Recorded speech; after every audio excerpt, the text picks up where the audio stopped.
team just blowing out teams and the game seem over at halftime? Yeah, I mean, obviously it's a great problem to have. I think our attention to detail, our defense, our unselfishness in the first half is definitely what shined and made that lead very possible. I think we can do a much, much better job, though, in the second half, making sure that we're able to withstand, not get bored with the basics and continue to extend those leads. Can you speak to that attention to detail again? I mean, a few games ago, the thing to work on was transition defense, and then you didn't give up any points. Yeah. And obviously coming into this game, it was offensive rebounding. I think like with this team especially, we talked a lot about, they're everything that you need for an upset. They like to slow the tempo down. They have a bunch of really good shooters that can hit threes. And they throw a bunch of junk defenses at you. And so, that was kind of, we made that very clear that, it's a very real possibility they have a really good squad, a really good coach that we need to make sure that, we're on our A game coming out. And whether it's our defensive game plan, sticking to personnel and things like that, or it's, just taking care of the basketball in the first half, I think we did a really good job of that. Well, most teams don't have a 9-man rotation. Team cut it down considerably under that. Talk about the benefits of that to both you guys and the overall team. Having a 9-man rotation is great. I think, it definitely takes a certain level of sacrifice. Guys are having to, sacrifice, minute shots, things like that. But, having an unselfish group and a very selfless group like we have is, been paramount so far. We just need to make sure that, we keep this within the team and keep on trudging forward. Can you talk about how Elliott has kind of set the tone in the last several games he's played early? No, yeah, he's done a really, really good job of. You're good. He's done a really good job of setting the table for other guys. Obviously tonight, coming out, hitting some big shots right away. Really sets the tone, bringing that energy, so that us guys coming off the bench have that same spark, that same sense of attention to detail. Him getting up and defending with a passion. It just gets guys going. Aday, can you talk about the rebounding and the emphasis that was put on that this game? Yeah, well, all the coaches, all the staff told us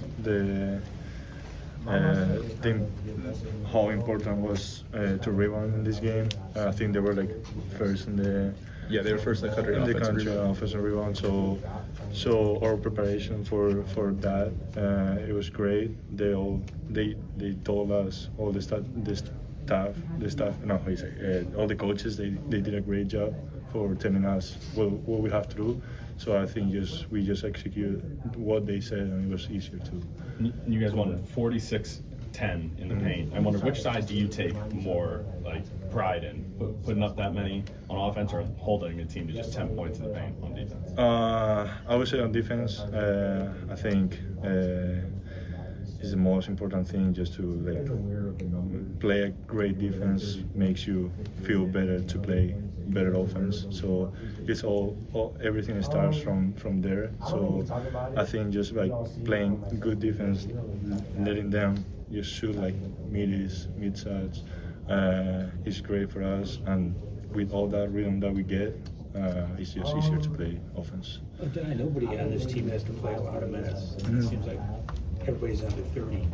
You guys can stay fresh. Talk about the benefit of that at this point in the season and what it's going to mean for you over the long haul of the season. Well, I think it's great for everyone to not being playing more than 30 minutes. That means that we in every game, everyone is playing a lot. Everyone is getting minutes, so we all can improve every game. Also, when you're not playing that much, every time you get to the court, you can just be playing at your 100% and try to go as hard as you can to everything. So that I think that's really, really good for us, because every time we sub or every time we change players, we just bring more energy because we're not there. So. And if both of you could talk about what practices are like when you're going against each other. Talk about that and how it enables you to Four games.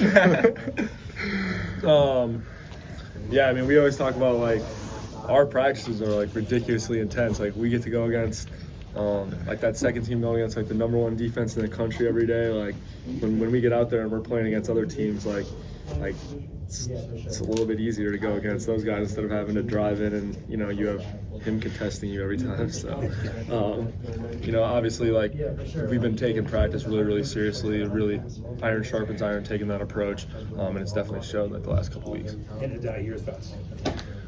Yeah, same. I think our practices, we just like that's a good thing about having all these good players.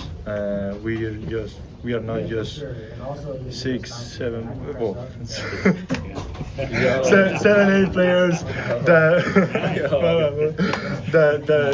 that we're playing 30. It's just like whole team. We can just practice and have like a good intensity, so that makes us better every day. Who was the ninth man?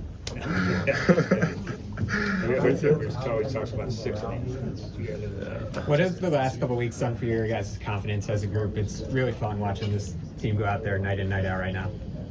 Yeah, I mean, I would say like playing with confidence is definitely key, but I think honestly at this point it's more like staying humble and staying hungry, like not getting too confident.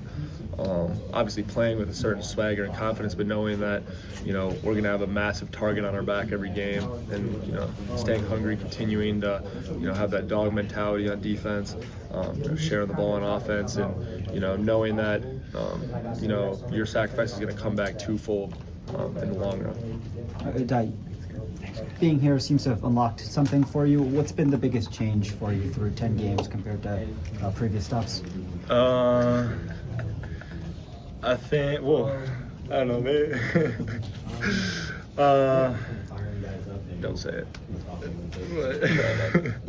I just forgot what I was gonna say. I don't know, maybe the pace that we have in this team is being challenging for me. The preseason, the first games, I'm just getting used to. It's just different way to play, but I don't know. I just try to adapt as how do you say? You're a gazelle out there now. You just fly.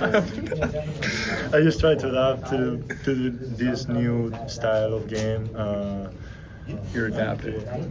Yeah. So yeah, I would say like the pace, but yeah. Will, you mentioned Villanova likes to play slower than you guys.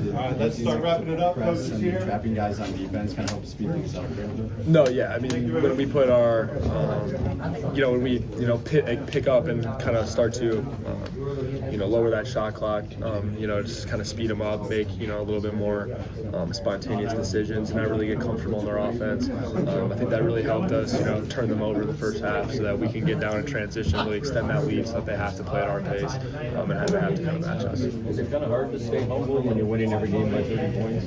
No, I mean, we just got to stay, we have a team that knows that what it takes to win and, what we need to do if we really want to reach our goal and our potential. So I would say that, with the guys that we've brought in, who coach has brought in, that's part of that recruiting process, recruiting hungry dudes who want to win. All right, thanks, fellas.